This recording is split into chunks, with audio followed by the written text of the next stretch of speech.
بسم الله الرحمن الرحيم. الحمد لله والصلاة والسلام على رسول الله وعلى آله وصحبه ومن والاه. اللهم علمنا ما ينفعنا وانفعنا بما علمتنا وزدنا علما. سپاس لبو خدای گەورەیە کە لە بۆی ئاسان کردین کە لەو ڕێگای دەست بەو خولەی بکەین ئینشاء الله تعالى خولی کلیلەکانی ڕامان لە قورئانی پیرۆز کە دەستگای ڕۆشنبیری نوری حکمە پێی هەستایە. خوای گەورە پاداشتیان بداتەوە و برایانێکەوە هەوڵ و مادووبوونیاندا لە بۆ بەڕێوەچوونی ئەو خولە. دیارە ئەو خولە سەرەتا یعنی باسێکی خولەکەی بکەین. 5 جوانەیە، هەموو شەوانی یەکشەممە و شەوانی چوارشەممە بەڕێوە دەچی ئینشاء الله سعات 9:30 سعات 9:30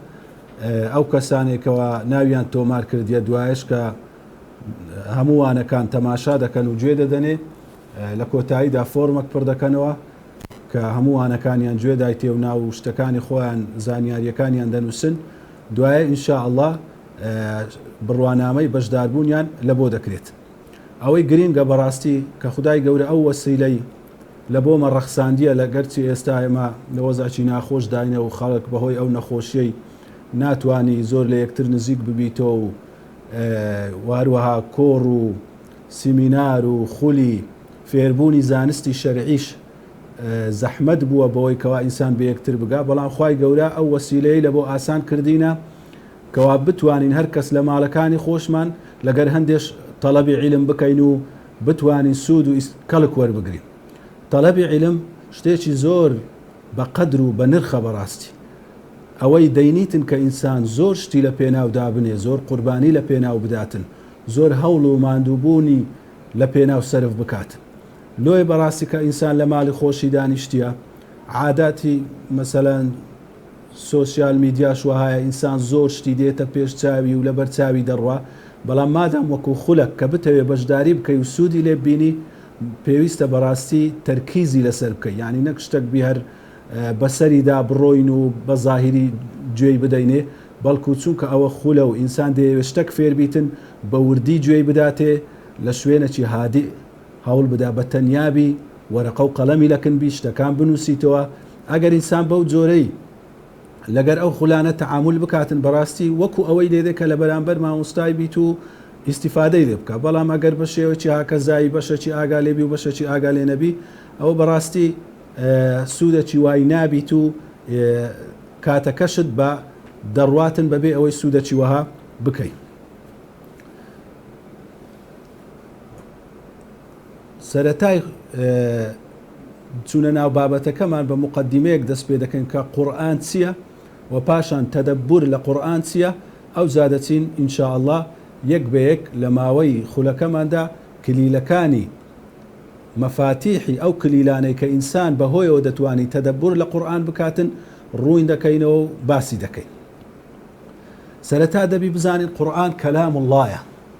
قسەی خودای پەروەردیگارە. کاتێک کە دەرێ کەلام الله دەبی بزانی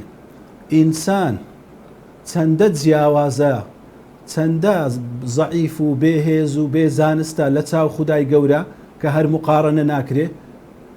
بەو نەوعەش جیاوازی کەلامی خوای لەگەر کەلامی غەیری خوای گەورە بەو نەوعەی تەماشا بکەین. بزانین کە کەلامی خوای گەورە لە دەرەجە چیە؟ بەقەد دەرەجەی گەورەی و عەزەمەتی خۆی، و کەلامی غەیری خوای گەورە لە ئینسانەکان و لە بیر و بۆچوون و فکرە و منهەجی کەوا دەستکردی بەشەرە و بەرهەمی بەشەرە لە زەعیفی و کەم و کوڕی بەشەرەوە هەڵدەهێنجرێتن. لۆیە بەڕاستی دەبی بزانین قەدر و قیمەتی ئەو کەلامەی کەوا خودای گەورە ناردیتی زۆر گەورەیە. هەر بەو کەلامەی هەر بەو وەحیەی کەوا خودای گەورە لە بۆ سەر پێغەمبەری دابەزاندی عەلەیهی سەڵات وەسەلام، ئەو پێغەمبەرە بوویتە پێغەمبەر کە بە کوردی دەڵێن پێغەمبەر یعنی پەیامینە، بە عەرەبی کە دەڵێن ڕەسوول یعنی پەیام هێنەر لەلایەن خودای گەورە، کەواتە ناوەکەی هەر بەخۆی ناوەکەی لە چ وەرگرتیە؟ لەوەی وەرگرتیە کە لەلایەن ڕەب العالەمینەوە پەیامی لە بۆ هاتیە و بە هەندێش بوویتە پێغەمبەر و بە هەندێش ئەو هیدایەتی وەرگرتیە پێشی ئەوەی کەوا ئەو قورئانەی لە بۆ داببەزیتن. خودای گەورە ئاماژە پێ دەکا لە قورئانێ کەوا نەدەیزانی ئیمان چیە و نەدەیزانی کتاب چیە ئەی پێغەمبەر دەفەرمی ئەتوو هیدایەتت بەهۆی ئەو کتابەی وەرگرت و هەروەها هیدایەتی خەڵکیش دەدەی هیدایەتی ئوممەتیش دەدەی لە بۆ ئەو کتابەی کەواتە حتا پێغەمبەر عەلەیهی سەڵات وەسەلام گەورەی و عەزەمەتی و قەدر و شکۆیەکەی لەوەیەکەوە ئەو قورئانەی لەو دابەزیە و ئەو جیلە سەحابە ناوازەیەی کە دروستی کرد گەورەی و بەرزیان بەوەیەکەوە گوێڕایەلی ئەو قورئانە بوون و وەڵامی داخوازیەکانی ئەو قورئانە و ئەو ئیمانەیان داوەکەوە قورئان لێیان داوا لێ دەکاتن خدای گەورە دەفەرمی وكذلك أوحينا إليك روحا من أمرنا ما كنت تدري ما الكتاب ولا الإيمان ولكن جعلناه نورا نهدي به من نشاء من عبادنا فرمي أو قرآن من لبوتو بوحي نارديا كالروحة لأمر خداي قورا روح تسيا قرآني لو آياتي بروح وصف دك الروح ما يجيانا جستي إنسان أقر تماشاي جستي خوي بكاتن روحي تيدا نبيتن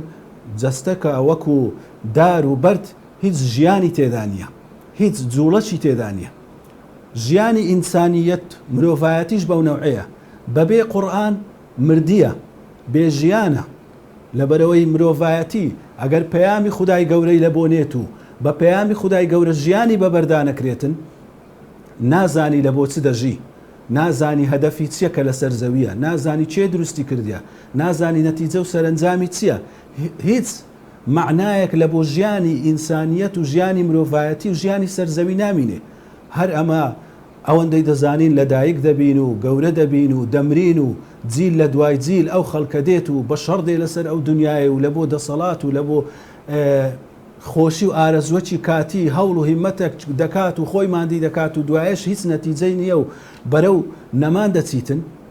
ژیان زۆر بێمەعنا دەبی ژیان مردی دەبیتن بەڵام کاتێک کە وەحی خوای گەورە دێ ڕوح بەبەر ئەو ژیانەی دەکا دەرێ نەخێر ئەتوو ژیانت زۆر مانادارە لەلایەن خودایەکی گەورەوە بە مەبەستەکی گەورە لە بۆ ئەرکەکی گەورە ئەتوو لەسەر ئەو زەویەی دانرای ئەی مرۆڤ و سەرنجامی شت سەرنجامەکی زۆر گرنگ و گەورەیە ئەو کاروکردەوانەی لەسەر زەوی دەکەی کاروکردەوەی بە قیمەتن لە بەرامبەریان بەرپرسیاری چاکەبییان خراپەبی کەواتە ڕوحی کە ئەو قورئانە ڕوحە خوای گەورە بە ڕوح وەسفی کردیە چونکە مایەی ژیانە لە بۆ مرۆڤایەتی و لە ژیانی ئینسان وكذلك أوحينا إليك روحا من أمرنا ما كنت تدري ما الكتاب ولا الإيمان أي پیغمبر عليه الصلاة والسلام خو پیش دابزيني أو قرآن أتوش ندزاني كتاب سيا وحي خواي قورت سيا وإيمان سيا كأو إيمان دامزرا أو إيمان بهوي أو قرآن و دامزرا لبو پیغمبر و پیغمبر عليه الصلاة والسلام لبو صحابة كاني دامزراندو لسري پرورده كردن و لسري تزكيه كردن ولكن جعلناه نورا نهدي به من نشاء من عبادنا أو قرآن ما كرد النور كرد الروناتشي هداية رينموي خلقانت من بيكرد كوا لبندكاني إيمنو شايستي هداية كواتا وصفي دوام لو آياتيك أخواي قولا وصفي قرآن دكا بنور وصفي دكا نور روناتشي تصيفتك هي روناتشي هوكار لبو بينيني اشتكان بحقيقتي خوي حقيقتي اشتكانت بشان ددا أتو لجورة تاريك دابي بد بنا جورة تاريك كواروناتشي لنا بيتن ناتواني حقيقتي أو كلو بلاني لنا أو جورة بزاني تسيا ممكن بخيالي خود ممكن ببوتسوني خود بهستشي دي كبري بيدتي ميزتي لبي وكرسيتي لبي وفلاني لبي فلاني لبي بلام تأكيد ني بحقيقة نازاني اشتكانتي أو كاتيك قلوب بيكرا وروناتشي هاتوا حقيقتي اشتكانت لي بديار دكوي دزاني أو لو جوري ميز هي وكرسي هي وساعات هي وفلان هي بتساوي خود دبيني واشتكانت لبروناك دبي كخواي قورة قرآني بنور وصف دكا لبرو جاني مروفاياتي وجاني إنسان لتاريخي دايا أجر نوري قرآني لي بينكري ديسان أو إنسان كاتك كديت سرزوي ببي وحي ببي قرآن ببي كلامي خواي قورة كلبوي دابزي لري پیغمبران نازاني لبو چه دجي لناو تاريكايا نازاني لچه هاتيا چه اوي دروس كرديا لبو چي دروس كرديا ارچي چه لسر او زويي سرنجامي برو چه دسي هموي تاريكي لناو تاريكيا بلام كاتي كوا وحي خواي قورة دابزي لري پیغمبران باق لناو انسانيت دكري كخدايا چي قورة بمبستا چي قورة و زور گرينگ ئەی ئینسان تۆی دروست کردیا و سەرنجامیشت هەردەگەڕێەوە لای ئەی خوای گەورە کەواتە هەموو ڕابردوو ئێستا و داهاتوت ڕۆن دەبیتەوە بەهۆی ڕۆناچی ئەو قورئانەی لۆیە خوای گەورە قورئانی بە نور وەصف دەکات وەصیفەتەکی دیکەی نور ئەوەیەکەوە ئەمن و ئەمانی تێدایە کاتێک ئینسان لە ژوورەکی تاریکدایە دەترسێتن نازانی چی لێیە شتەکە کەوا مەترسی پێدەگەینی لەبەرەوەی ئینسان دوژبنی ئەو شتێکە لێی دیارنیە و لێی ئاشکرانیە وەکو گۆترایە ئینسان و عەدوو و ما یەجهەل شتێک کە لە ئینسانی دیار نەبی دەبیتە دوژبنی ئینسان لێی دەترسێتن بەڵام کاتێک لۆی بە دیارکەت و لۆی ڕۆم بووە دڵی ئیطمئنان دەگری و بە ئەمن و ئەمانەوە لەناو دەبی نوری ئەو قورئانەش ئەمن و ئەمان و ئاسایشە لە بۆ مرۆڤایەتی بەبێ ئەو قورئانەی مرۆڤایەتی لەناو ترسەکی زۆر گەورەدایە لەبەرەوەی نازانی چێ ئەوی دروست کردیە هەر فەلسەفەک و هەر ڕێبازەک و هەر زەمانەک و هەر یەکێک دێ قسەچی دەکا یەکێک دەرێ لە فلانی دروست بوو یەکێک دەرێ لە خۆڕا دروست بوو یەکێک دەرێ وەها دروست بووی هەر یەکەی قسەچی دەکاتن ئەو ئینسانە لە ناو گومڕایەکی و لە ناو تاریکاییەکیدا بزر دەبی لە هەموو شتێکی دەترسێ سەرنجامەکەی نازانی چییە لە سەرنجامی خۆی دەترسێ دەبی پاش ئەو دنیای چبی دەبی سەرنجامی ئەو کار و کردوانەی من چبی کەواتە ئەو ژیانەی هەموو بەترس بەڕێ دەکا ئەگەر خۆشی بە هەوا و ئارەزوو لەزەتەکانی دنیای مەشغوڵ بکا و وەکو خۆی مەست بکاتن بەڵام لە ناخیدا ئەو ترسە هەر هەیە کەسێکەوە باوەڕی نەبی و نوری قورئان لە ناو دڵی نەبی بەڵام کاتێک کە بە نوری خوای گەورە دڵی ڕووناک دەبیتەوە ئەو کاتە دڵی ئەمن و ئەمان و ئاسایشێکی گەورەی لە ناو پێیا دەبیتن و هەروەها یەکێک لە صیفاتەکانی دیکەی نور مایەی ئیتیفاقە دەبیتە سەبەبی ئەوەی کەوا خەڵک کۆ بکاتەوە وەکو ئەو نمونەی لە ژووری تاریکمان هیناوە ئەگەر دوو سێ کەس ببێ ناو ژۆرەی تاریک یەک دەرێ لەو ژۆرەی لەبەرەوەی هەر کەسی بە بێعیلمی قسەی دەکا یەقینی لە نانیە یەک دەرێ ئەو ژۆرە فلانی لێ و یەک دەرێ فلان کەشتی لێ و یەک دەرێ نە ئەوەی لێنیە ئەوی دیکەی لێە بەڵام کاتێک ڕۆناچی پێکرا هەمویان هەموو شتەکان بە حەقیقەتی خۆیان دەبین و یەک قسەیان دەبی قورئانیش بەو نەوعیکەوا دێتن وحی خودای گەورە اتفاق بە ئینسان دەبەخشیت و پێی ئینسان کۆ دەکاتەوە لەسەر حەق و ڕاستی ئەو قورئانەی کەواتە ئەو قورئانە ئەو وحیە کە خودای گەورە لە بۆ پێغەمبەری دەنێری عەلەیهی السەڵات وەسەلام و لە ڕێویشەوە لە بۆ تاک بە تاچی ئینسانی دەنێریتن لە بۆ ئەوەی پەیوەندی ئەو خودایی لەگەر ئەو مەخلوقە بەڕێزەی کەوا ئینسانە پەیوەندی دروست کرا و پێی برێتن کە لە بۆچی دروست کردیە ئینسان ئەگەر تەماشا بکە لەسەر ئەو زەویەی هیچ ئاژەڵک هیچ زۆرە مەخلوقاتێک نابینیتەوە کەوا هیدایەت و شێوازی ژیانی خۆی نەزانیتن ئایا دەگونجێتن ئینسان لەسەر ئەو ژیانەی برێ وەڵا من هاتیمە سەر دنیایە و دێم و دەچم نازانم لۆ چه هاتیمە نازانم چی ئەمنی هینایە نازانم بەرەو چێ دەچم ئەوە لە خودایەکی ناوەشێتەوە کە لە گوچکەترین تا گەورەترینی مەخلوقاتەکانی دەبینی بەو پەڕی ڕێک و پێچیە چۆن بەڕێزترین مەخلوقاتی کە ئینسانە ئەو ها لە ناو تاریکی و ئەو ها لە ناو گومڕایی بەجێ دێریتن لابد دەدەبی پەیوەندی لەگەر ئەو ئینسانی ببەستی و پێی برێتن کە لە بۆ چ ئەتوم دروست کردیە و لە بەرچمە بەستەک ئەو ئاسمان و زەوی و ئەو ژیانم دروست کردیە و ئەتوم دانایە کەواتە خودای گەورە لە ڕێی پێغەمبەرانەوە ئەو وحیە و ئەو پەیامە و ئەو منهەجەی خۆی لە بۆ ئینسانیەت ڕۆن دەکاتەوە ئەمە دەبی کو تەعامل لەگەر ئەو پەیامەی خوای گەورە بکەین کاتێک لە بۆمە دێتن کاتێک پاشایەک لۆ نمونە مەملەکەتێک چەند شار و مەملەکەتی لە ژێر دەستا نوێنەرەکی خۆی دەنێری لە بۆ یەکێک لەو شارانەی کە لە ژێر دەستی ویە نامەچی دەنێریتن لەگەر ئەو نوێنەرەی کە بە تەوقیعی پاشایە ئەمر و فەرمان و ڕێنمایی و قانونی خۆی لەو نامەیەی ڕوون دەکاتەوە دەرێتە خەڵکی ئەو شارەی دەرێ ئەوەی بکەن مای ڕەزامەندی منە ئەمرتان پێ دەکەم ئەوەی نەکەن ئەوەتان لەسەر قەدەغەیە ئایا دەگونجێتن خەڵکی ئەو شارەی کەوە ئەو نامەیان لەلایەن ئەو نوێنەرەی پاشای لۆهات نامەکەی وەربگرن و بیخینەوە بە جوانی و هیچ حرفەچی لێ بە غەڵەتی نەخینەوە هەمووی بەڕاست و دوستی بخینەوە و پاشانیش زۆر بەڕێزەوە بۆنی لێ بدەن و لە جوێیەکی زۆر بەرزی دابنێن و ماچی بکەن بەڵام فکر نەکەنەوە بیر لەوەی نەکەنەوە کەوا چ لە ناو ئەو نامەیەدا بوو بیری لێ نەکەنەوە چی تێدا بوو وە جێبەجێی نەکەن و ئیشی پێ نەکەن ئایا هیچ پاشایەک بەو نەوعە ڕەعیەتەی بەو نەوعە خەڵکەی خۆی ڕازی دەبی وەلیللاهی المەثەل الأعلا خودای گەورەش کە ئەو نامەیەی لە ڕێ پێغەمبەرانەوە لە بۆ مەناردیە هەر بەوەندەی ناکرێ ئەمە تەعامل لەگەر نامەی خودای گەورە و لەگەر پەیامی خوای گەورە بکەین بەوەی کەوا بەس برێن بە جوانی دەیخینینەوە و لە بەری دەکەین و لە شوێنەی بەرزی دادنین و لە بۆ تەبەڕوکی بەکاردێنی بەڵکو ئەوانەش هەموو پێویستن و گرنگن بەڵام ئەوانە هەموو دەبی بمان گەیننە تەدەبور و لێوردبوونەوەی قورئان و تەدەبور و لێوردبوونەوەش قورئانیش دەبی بمان گەینیتە مەبەستە سەرەکیەکە کە جێبەجێکردن و ئیش پێکردنی قورئانی پیرۆزە. لۆیە تەدەبور گرنگە لەبەرەوەی ئەو مەرحەلەیەکەوە ئینسان هەتا لە شتێک تێنەگاتن ناتوانانی جێبەجێ بکە، ناتوانانی چی لە داوا دەکە، هەتا ئەتوو لە نامەی ئەو پاشایی تێنەگەی و چی دەوێ و چی ناوێ خۆ ناتوانانی جێبەجێ بکەیت. کاتە یەکەم شت تێگەیشتنە، پاشان تێگەیشتنی دەبی جێبەجێکردنی بەدووادا بێت. تەدەبور لە زمانی عەرەبی وشەی تەدەبور بە معنای لە دوو بوورەوە هاتیە، پشت یان دیوی دواوەی شتێک، کەواتە النظر في عواقب الأمور وما تؤول إليه وەکو گوترایە تەماشاکردنی سەرنجامی شتەکان،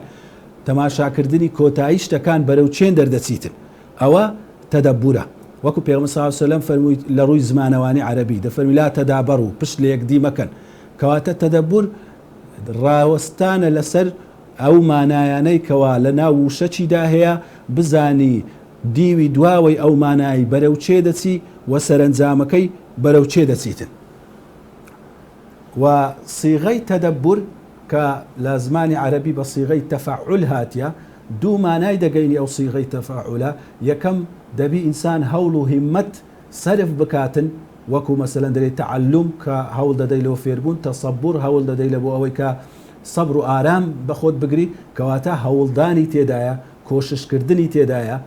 معنای وشەکەی ئەوەی دەگەینیتن، هەروەها ئیستیمڕاریەتیشی تێدایە، بەردەوامی تێدایە. بەو نەوعەش قورئانی پیرۆزیش لە بۆ تێگەیشتن و وردبوونەوەی هەم پێویستە هەوڵ و ماندووبوون بکرێتن، هەم پێویستە بەردەوامیشی تێدا بیتن. ئەوە لە ڕووی زمانی عەرەبی بوو مانای وشەی تەدەبور. لە ڕووی ئیستیلاح، لە ڕووی بەکارهینانی ئەو وشەیەی کاتێک ئەمە لە زانستی قورئان وشەی تەدەبور بەکاردەینین و باسی تەدەبوری قورئان دەکەین، مەبەستمان پێچیە. تەدەبوری قورئان بیرکردنەوە و وردبوونەوە و تێڕامانە لە ئاەتەکانی قورئان کە دەبیتە هۆی ئەوەی ئەمە سەرنجامی ئەو ئاەتانە لە ژیانی خۆمان جێبەجێ بکەین، کەوا بە شێوەیەکەوە تەئویلاتێک ڕوونکردنەوەی وەهابی کە تەئویلاتی صحیح بی و مەعانی ڕاست و دروست بی لەگەر قورئان یەک بگریتەوە و لەگەر ضەوابیتی مانای قورئانیەکان یەک بگریتەوە لەگەر مەبەستەکانی قورئان. یان وەکو گۆترایە النظر إلى ما وراء الألفاظ من المعاني، تەماشای پشتەوە دیوی دواوەی لەفزەکان بکەی، وشەکان بکەی، بزانە چ معنایەکی تێدایە، چ عیبرەت و پند و ئامۆژگاریەکی تێدایە، چ مەبەستەکی تێدایە، داوای چمان لێ دەکا، سەرنجامی ئەو وشەیەی، سەرنجامی ئەو مانایەی بەرەو چێن دەرمان دەباتن لە ژیانی خۆمان،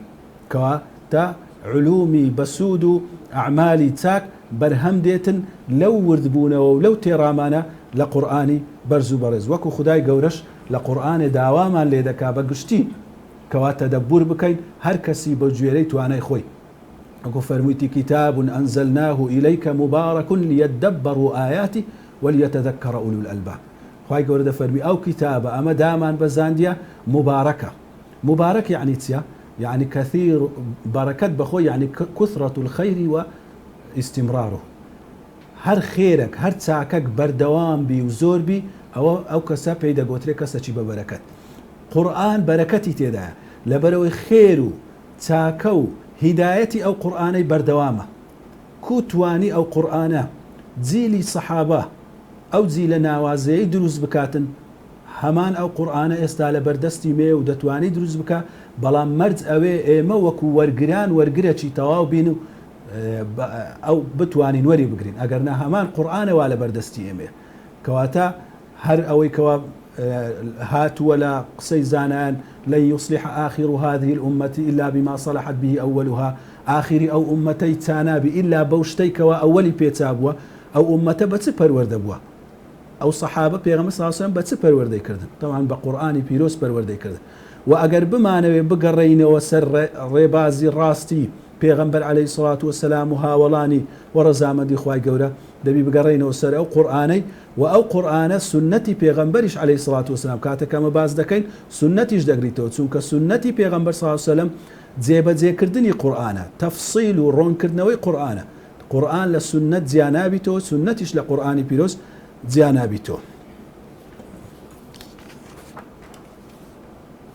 کەواتە مەبەستمان لە تەدەبوری قورئان چییە؟ کاتێکەوە دەرێن تەدەبور لە قورئان بکەین مەبەستمان چییە؟ تەدەبور لە قورئان ئەوێ لە ئاياتەکانی قورئانی پیرۆز ڕابوەستین کاتێک ئاەتەچی دەخینەوە بزانم ئەو ئاەتە باسی چ دەکات لە ژیانی من ئەگەر باسی دڵ دەکاتن بزانم ئایا دڵی من بە گوێرەی ئەو ئاەتەیە ئەگەر باسی هەڵسوکەوتم دەکاتن لەگەر خاو خێزانم بزانم هەڵسوکەوتی من لەگەر خاو خێزانم بەو نەوعەیە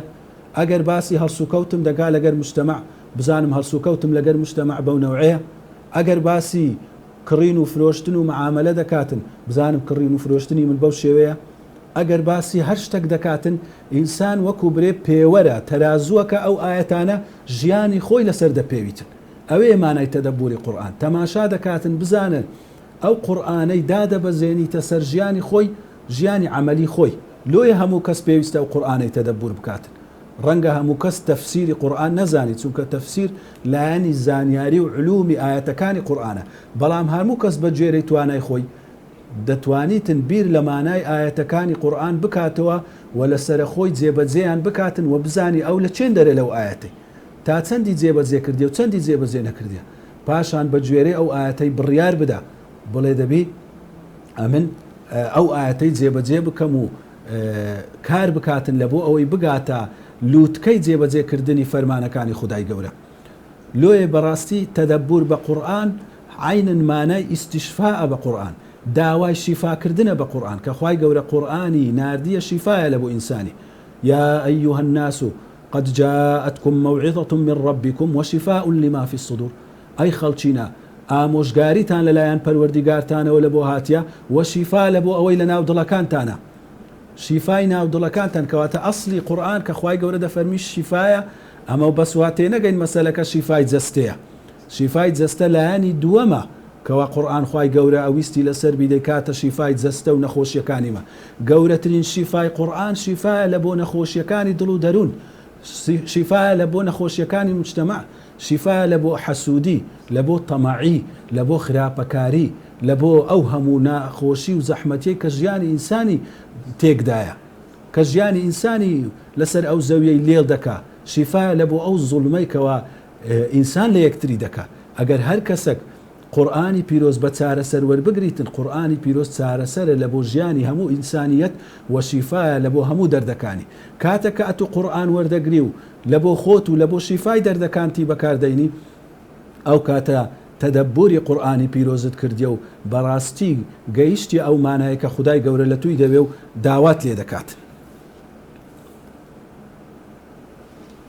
تەعاملی ما هەڵسوکەوتیمە لەگەر قورئانی پیرۆز کاتێکە قورئان وەردەگرین چەند هەنگاوەک ئێمە لە بەرامبەر قورئانی دەگرینە بەر لە سەرەتادا کەواتە مەراتیبی ئەخذی قورئان مەراتیبی هەنگاوەکانی وەرگرتنی قورئان ئەمە پێویستە لە بەرامبەر قورئان هەم گوێگر بین پێویستە گوێگر بین گوێ بدەینە قورئانی پیرۆز خوای گەورە لە قورئانێ داوامان لێ کردیە کە دەفەرمی وإذا قرئ القرآن فاستمعوا له وأنصتوا لعلكم ترحمون ئەگەر قورئان خوێندرا گوێی بدەنێ و بێدەنگ بن بۆ خوای گەورە ڕەحمتان پێ بکات پاشان کە گوێشمان لێگرت دەبی بشی خوێنینەوە تیلاوەشمان لە بۆ قورئانی پیرۆزەبی خوای گەورە دەفەرمی الذين آتيناهم الكتاب يتلونه حق تلاوته ئەوانەی ئەو کتابەمان پێداینە دەیخوێننەوە بە تیلاوەتی حەقی خۆی کە دواتر ئینشاڵە دەینە سەرێک کە تیلاوەتی حەق کووە پاشان مەرتەبەچی دیکە کە ئەمە گوێمان لە قورئان گرت و قورئانمان خوێندەوە هەتا ئەوەندەی پێمان دەکرێت کەسی بە گوێرەی توانای خۆی ئەگەر بەس سوورەتی فاتیحەش بوو هیچ توانای نەبوو یان بەس جوزئی عەمە بوو جوزئی عەمە و تەبارەکە بوو ئەو سوورەتانەی کە فەزڵیان هەیە ئینسان هەوڵ بدا لەبەری بکاتن چونکە ئەوانش هەموو دەتگەینن نزیکت دەکەنەوە لە قورئان و نزیکت دەکەنەوە لە تەدەبور و لە عەمەلکردن بە قورئان کەواتە پێویستە لەبەرکردنیش مەرتەبەچی دیکەیە خوای گەورە لە قورئانە دەفەرمی بل هو آيات بينات في صدور الذين أوتوا العلم أو آيات ڕۆن و ئاشکرایە لە دڵی ئەو کەسانەی خاوەن علم یان پێبەخشرایە کەواتە قورئان لە ناو دڵی ئینسانەکاندایە هەروەکو لە مصحف نووسرایە پێویستە لە ناو دڵەکانیشمانی دابنین و لەبەری بکەین. مەرتەبە چی دیکە؟ مەرتەبەی تەدەبورە، پاشان کەوا ئەمە قورئانمان گوێگرت و خوێندەوە و لەبەرمان کرد دەبی بیریشی لێ بکەینەوە، تێی ڕاببینین، لێی ورد ببینەوە. خوای گەورە فەرموویتی ئەفەلا یەتەدەبەڕون القورئان ئەم عەلا قولوب ئەقفالها، گلەیی و گازاندە دەکە ئایا لۆ تەدەبور لە قورئان ناکەن یان دڵتان قفل بووە. کەواتە ئەو کەسانێک کە تەدەبور لە قورئان ناکەی نیشانەی دڵ قفل بوونە. کە تەدەبوریشت لە قورئان کرد مەرتەبەی پاشەوی دەگاتە عەمەل. ئینسان کاتێک کە لێ ورد بۆ و بە میزانی قورئان خۆی پێوە پاشان پێویستە عەمەل پێ بکاتن، کردەوەی پێ بکە، وەکو خوای گەورە دەفەرمی الذين يستمعون القول فيتبعون أحسنه، ئەوانەی گوێ لە قسە دەگرن شوێن چاکترینی دەکەون. چێ هەیە قسەی چاکتر بی لە خودای گەورە؟ باشترین قسەی خودای گەورەیە. کەواتە پێویستە قسەکانی خوای گەورە و وتەی خوای گەورە و پەیامی خوای گەورە جێبەجێ بکرێ و شوێن کەوتەی بین جێبەجێ بکەین. کەواتە قورئان هەنگاوەکانی وەرگرتنی قورئان و هەڵسوکەوت و تەعاملی معاملەی ئێمە لەگەڵ قورئان پێویستە بگاتە عەمەل، چونکە عەمەل بەروبوومی ئەو هەموو مقدماتەیە کە ئێمە لەگەڵ قورئان هەڵسوکەوت دەکەین و تەعامل دەکەین. کەسێک بلۆ نمونە بەسەردار خورمایەکی بکەویتن، هەنگاوەکان هەموو ببڕێت تا دەگاتە سەرێکن دار خورمایەکەی. ئەگەر خورمای لێ نەکردەوە و بەروبوومەکەی لێ نەکردەوە و نەیخوارد ئەو چوونە تەنها دەبیتە ماندیبوون لەسەری. کەواتە ئەمەش ئەگەر قورئانمان خوێندەوە و گوێمان لێگرت و لەبەریشمان کرد و هەروەها تەفسیریشمان خوێندەوە و لێی تێگەیشتین، ئەگەر نەگەیشتینە بەروبوومە سەرەکیەکەی کەوا بریتە لە جێبەجێکردنی قورئان و عەمەل پێکردنی تەطبیقکردنی، ئەوی دیکەمان هەموو لەسەر دەبیتە حوجەت، هەموو لەسەر دەبیتە بارگرانی لە قیامەتێک کە ئەو زانست و زانیاریەمان هەبووە بەڵام جێبەجێمان نەکردی و ئیشمان پێ نەکردی. کەواتە هەمووی ئەوانە ڕێگایە لە بۆ ئەوەی ئینسان بگاتە عەمەلکردن و ئیشکردن بە قورئانی بەرز و بەڕێز.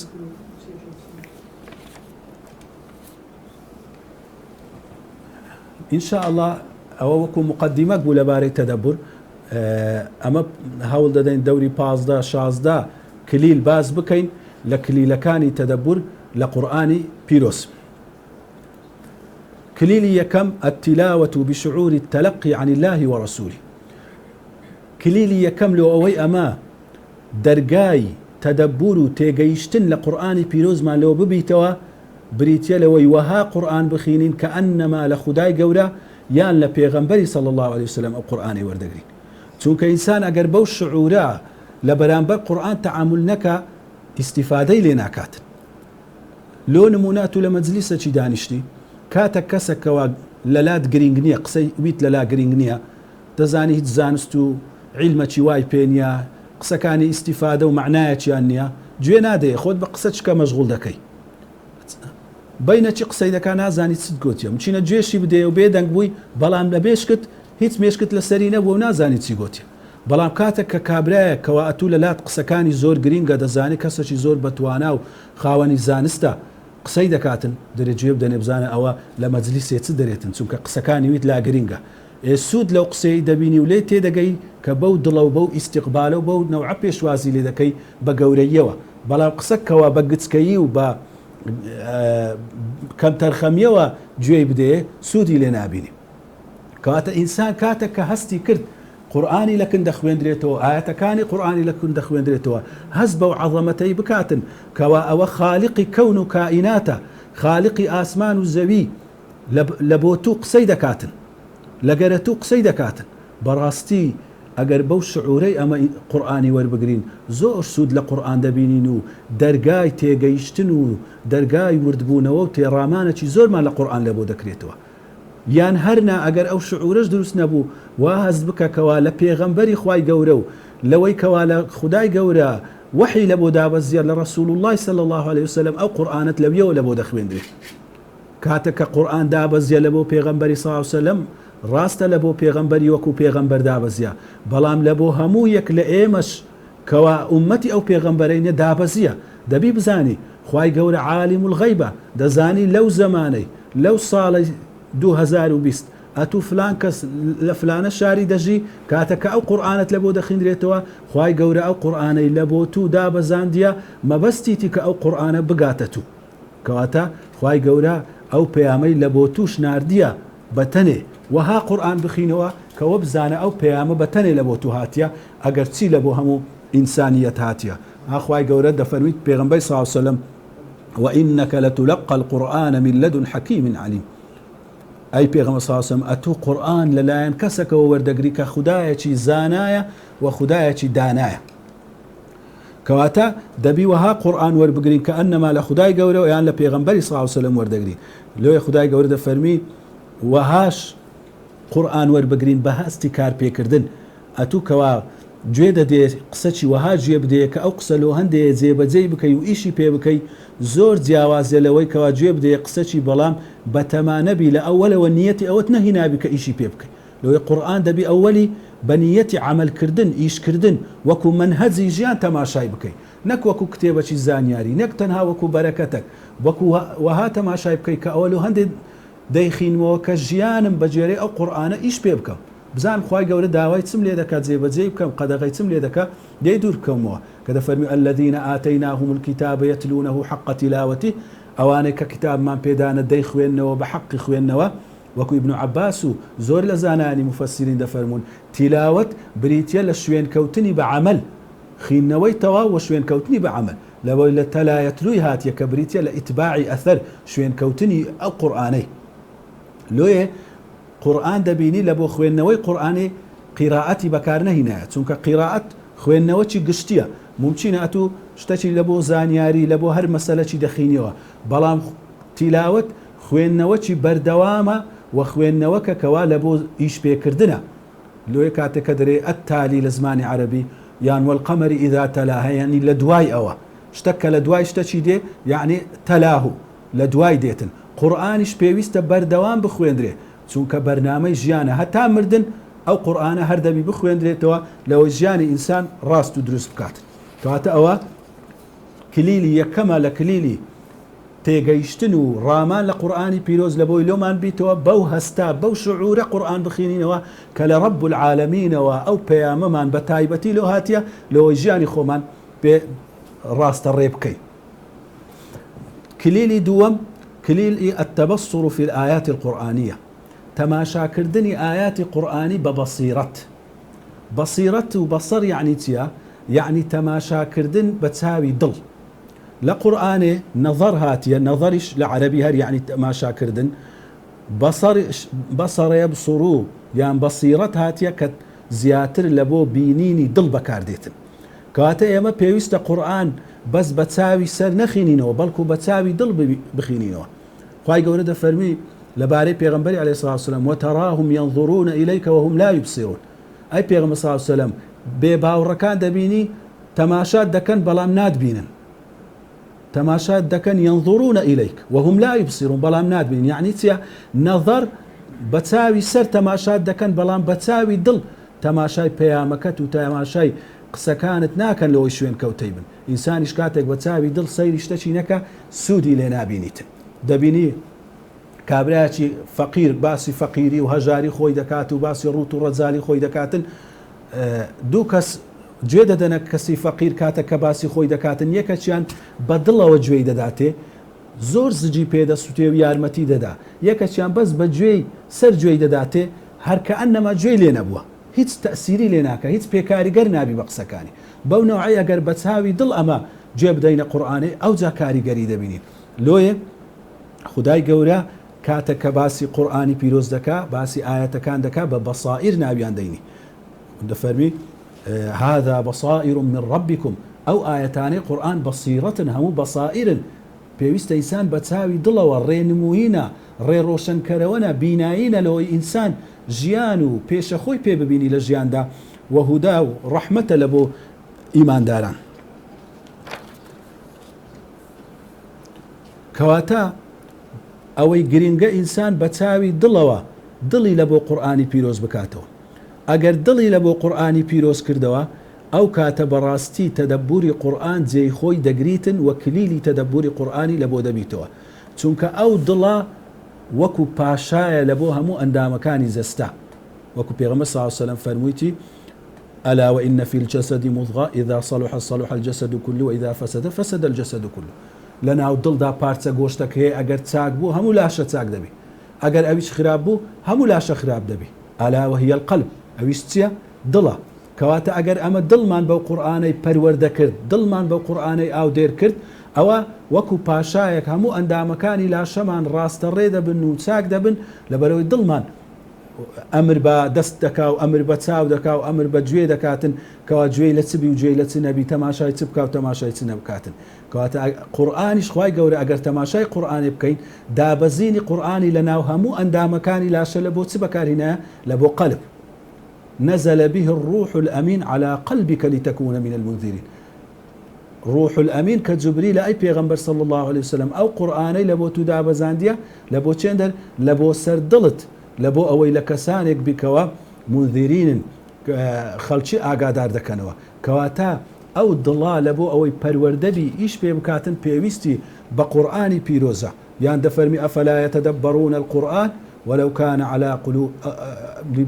أقفالها أم على قلوب أقفالها بير لو قرآن وتدبرنا كانوا يعني دليان كواتا التدبر بيوندي بتسي هي بيوندي بدليان دليان قفل كراية دو أوي تدبر بكين بيوستا دل ما لبو أو قرآن بكينه هل وكو ابن قيم يجد فرمي قراءة القرآن بالتفكر هي أصل صلاح القلب زۆر زانە تەفەکر و تەدەبوریان بە یەک مانە بەکارهێنایە ئەمە دواتر باسی دەکەین کەوا لە قورئانێ جیاوازیەک هەیە لە مانایەکەیان لە تەفەکر بەڵام ئەلێرە هەر بە معنای تەدەبورە کە ئینسان بەکاریهێنا قورئانی خوێندەوە بە تەدەبور ئەسڵی چاکبوونی دڵ دەفەرمی خوێندنەوەی قورئانە بە تەدەبور کەواتە ئەگە بمانەوێت دڵمان چاکەین دەبی بە تەدەبور ئەو قورئانەی لە بۆ سەر دڵماندا ببەزێنین وابزانم کاتەکەمان تەواو بوو بە ئینشاڵە زیاتر لەوەی درێژی نەکەینەوە ئینشاڵە ئەو ڤیدیۆی ئەوانەی لە سەرەتا ئاگاداری نەبووینەدا دەبەزێنرێ لە یوتیوبی و دەتوانن گوێی لێ بگرن و جەدوەلەکەش دادەنرێتن کەوا هەموو شەوانی یەکشەم و چوارشەمان سەعات 9:30 ئینشاءڵڵا دادەنرێتن و لە کاتی خۆی ئامادە بن و ئاگاتان لێبی و هەر پرسیارێک هەر تێبین یەک شتێکتان هەبوو دەتوان لە کۆمنت بینوسن ئینشاڵە بە پێی توانە لە ماوەی دەدەقەچی بتوانین جوابی بدەینەوە وصلى الله على سيدنا محمد وعلى آله وصحبه وسلم